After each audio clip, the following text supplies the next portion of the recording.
Selamat pagi anak-anak Ipatera Kanita. Bertemu lagi dengan Bu Novi. Kali ini Bu Novi ingin mengajak kalian untuk belajar tentang materi ketiga untuk pelajaran PPKN. Nah, materi kali ini kita akan membahas tentang persatuan dan kesatuan. Sebenarnya materi ini bukan materi baru karena materi ini pernah kita pelajari, pernah dibahas ketika kalian berada di semester pertama. Jadi materi ini adalah materi mengulang dari materi di semester pertama. Bu Novi mulai dari pengertian kata persatuan dan kesatuan. Persatuan dan kesatuan itu berasal dari kata satu. Kata dasarnya yaitu kata satu, yang artinya utuh, tidak terpecah belah. Jadi satu itu utuh, tidak terpecah belah.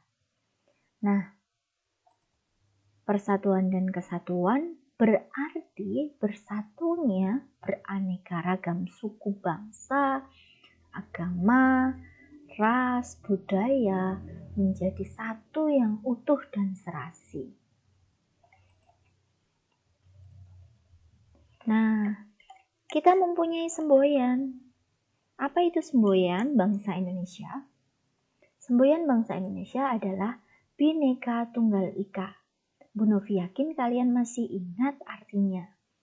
Arti Bhinneka Tunggal Ika adalah berbeda-beda tetapi tetap satu.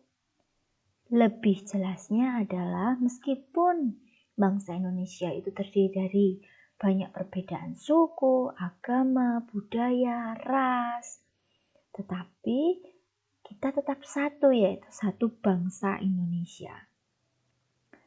Persatuan dan kesatuan Indonesia itu diawali dengan peristiwa yang bernama Sumpah Pemuda, di mana peristiwa Sumpah Pemuda itu terjadi pada tanggal 28 Oktober 1928.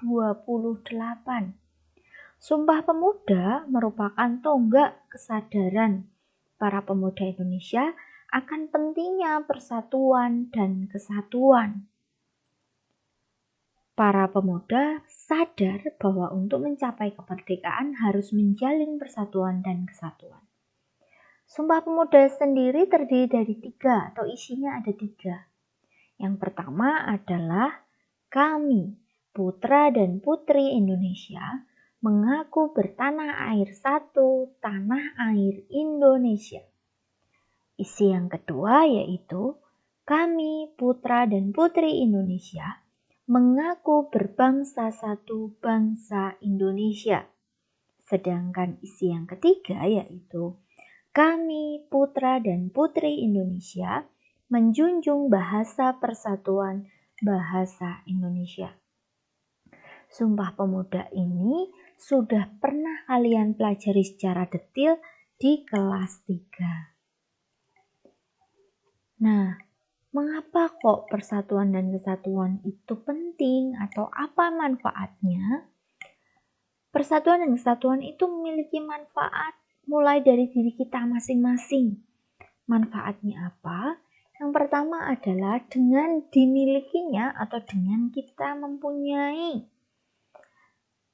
rasa persatuan dan kesatuan, maka kita mengembangkan sikap tenggang rasa dan saling menghargai dalam hidup bermasyarakat. Jadi ketika kita mempunyai rasa persatuan dan kesatuan, di dalam diri kita, di dalam sikap yang kita tunjukkan dalam kehidupan sehari-hari, itu ada sikap tenggang rasa, saling menghargai. Jadi menghormati adanya perbedaan antara diri kita dengan orang-orang lain di masyarakat kita. Manfaat yang kedua bagi diri kita yaitu memperkuat persatuan di dalam keluarga.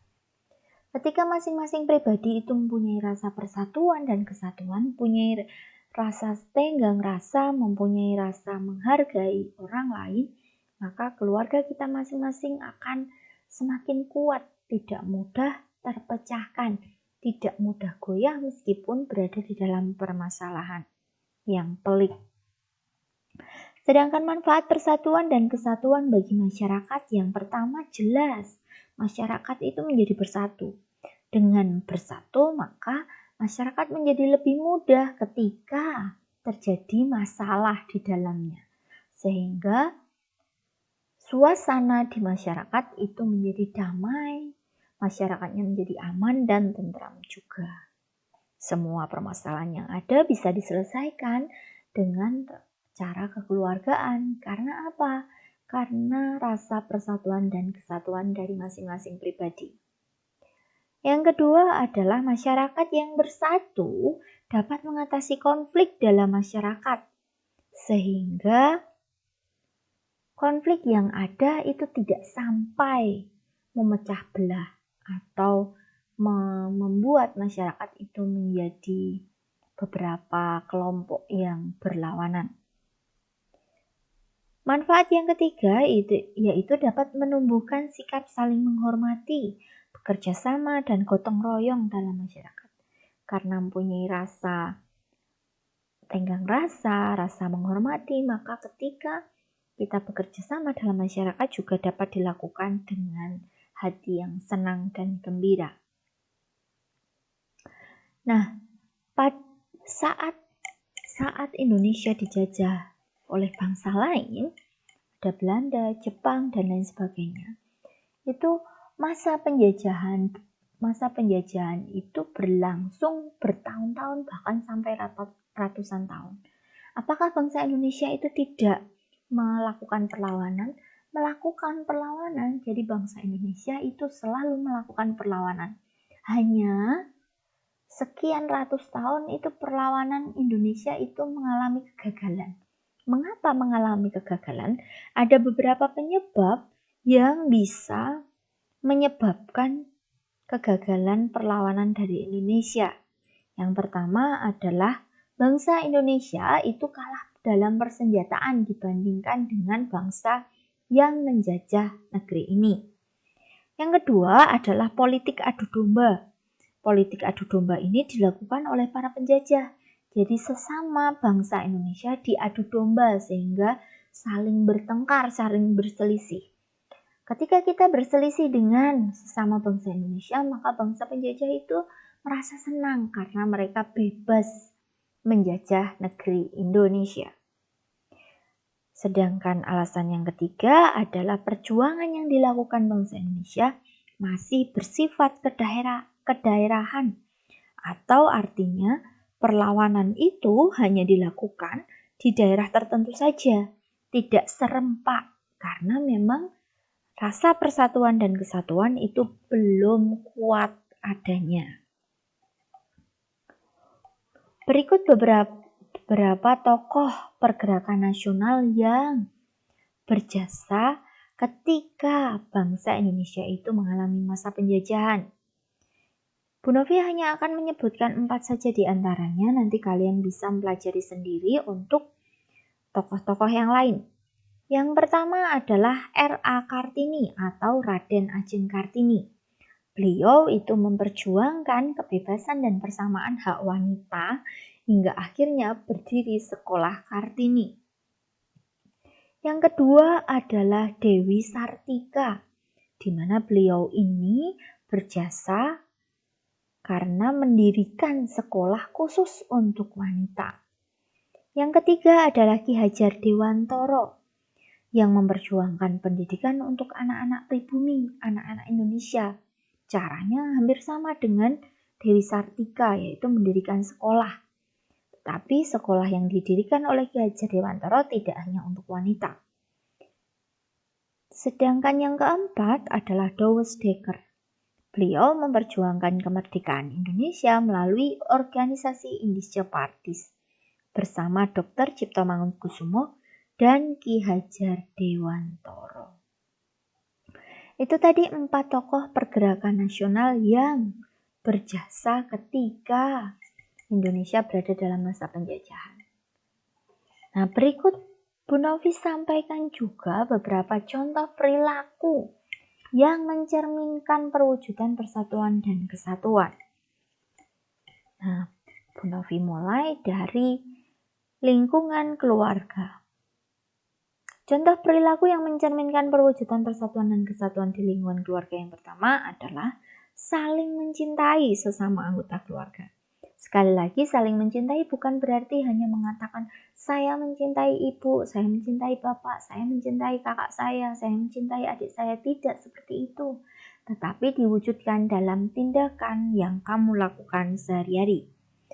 Yang kedua, adanya keterbukaan antar anggota keluarga. Jadi tidak ada yang ditutupi, tidak ada rahasia, tapi semua bisa disampaikan, bisa didiskusikan bersama di dalam keluarga. Yang ketiga adalah mengembangkan sikap tenggang rasa dan toleransi. Meskipun tinggal serumah, meskipun satu keluarga, tetap ada perbedaan antara satu dengan yang lain. Maka sikap tenggang rasa dan toleransi itu tetap perlu untuk diwujudkan, diterapkan. Yang keempat, mengakui keberadaan dan fungsi tiap anggota keluarga. Keberadaan dan fungsi, jadi kalian di rumah itu ada keberadaannya itu ada nyata. Tapi fungsinya harus juga dilaksanakan. Jadi kamu itu berfungsi apa di rumah? Maka itu juga perlu kamu akui dan kamu lakukan. Yang terakhir, tidak memaksakan kehendak anggota keluarga. Berikutnya di lingkungan sekolah. Contoh perilaku yang mencerminkan perwujudan persatuan dan kesatuan di lingkungan sekolah. Yang pertama, taat aturan. Semua aturan yang ada di sekolah. Yang kedua, menghindari perselisihan antar warga sekolah. Entah itu berselisih secara verbal, kata-kata maupun non-verbal. Yang bukan kata-kata, mungkin perbuatan atau yang lain. Yang ketiga adalah menggunakan bahasa Indonesia secara baik dan benar, terutama ketika kalian bergaul di dalam lingkungan sekolah. Yang berikutnya, menjaga nama baik sekolah. Menjaga nama baik bukan berarti kemudian namanya dijaga sepanjang hari, bukan. Tetapi kamu memberikan yang terbaik bagi sekolah, bagi dirimu, bagi keluarga, agar nama sekolah, sekolahmu itu dapat dikenal oleh orang lain dengan predikat baik. Yang terakhir, melaksanakan upacara bendera dengan hikmat dan disiplin. Jadi tidak hanya sekedar mengikuti upacara, tapi harus diikuti dengan hikmat dan disiplin. Contoh perilaku yang mencerminkan perwujudan persatuan dan kesatuan di lingkungan masyarakat yang pertama adalah mengadakan bakti sosial di lingkungan masyarakat. Bakti sosial, paham ya anak-anak, bakti sosial itu berarti melakukan kegiatan yang tujuannya untuk membantu, meringankan orang lain tanpa mengharap imbalan. Yang kedua, hidup rukun dengan antar warga masyarakat. Yang ketiga, setiap warga masyarakat menyelesaikan masalah sosial secara bersama, tidak dengan emosi. Yang terakhir, bergaul tanpa membedakan atau bergaul dengan siapa saja. Itu tadi beberapa contoh sikap perilaku yang mencerminkan perwujudan kesatuan dan persatuan. Berikutnya Bu Novi sampaikan manfaat dari persatuan dan kesatuan. Yang pertama adalah menciptakan suasana aman, damai, dan tentram. Yang kedua adalah menjaga keutuhan dan keamanan NKRI. Yang ketiga adalah memperkuat ketahanan nasional. Yang terakhir, mempermudah pencapaian tujuan nasional yang tercantum di dalam pembukaan Undang-Undang Dasar 1945. Demikian penjelasan dari Bu Novi. Tugas kalian hari ini untuk materi PPKN adalah kalian silahkan tuliskan masing-masing 5 contoh perilaku yang mencerminkan perwujudan persatuan dan kesatuan di lingkungan sekolah, keluarga, dan masyarakat yang bisa kalian terapkan. Sekali lagi, yang bisa kalian terapkan. Jadi yang konkret yang kalian bisa lakukan di rumah, di sekolah, dan di masyarakat. Masing-masing 5, sehingga total ada 15. Ditulis di buku, dikumpulkan ketika kalian PTM. Demikian tugas dan penjelasan dari Bu Novi. Terima kasih, sampai jumpa lagi anak-anak.